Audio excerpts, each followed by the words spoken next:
জাতীয় মহিলা কমিশন, কিন্তু আপনি তো এলেন, আপনি সন্দেশখালী যাচ্ছেন, তো চলুন আপনি তো উত্তর দিনাজপুরও যাবেন, চোপড়াতে যাবেন। 4টে শিশু মারা গেছে, তার মায়েরা কাঁদছে, যান তাদেরকেও আপনি সান্ত্বনা দিয়ে আসুন, বলুন তোমার পাশে আছি।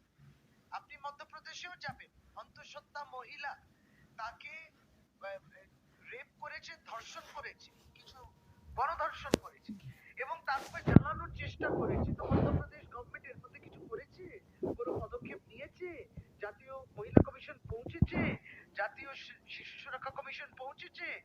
জাতীয় হিউম্যান রাইটস কমিশন পৌঁছেছে কি? ফ্যাক্ট ফাইন্ডিং মিশন গেছে কি? ফ্যাক্ট ফাইন্ডিং ডেলিগেশন পৌঁছলো কি?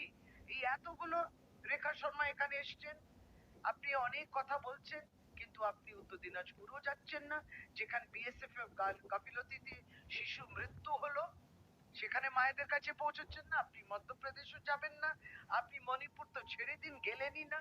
প্রথম অভিযোগ আপনার কাছে এসেছিল মণিপুরের মহিলাদের উপর যে নির্যাতন চলছে, আপনি গেলেন না। আপনি তখন চিঠি লিখলেন সেই মণিপুর গভর্নমেন্টকে, একটু বিষয়টা দেখে নিন তো।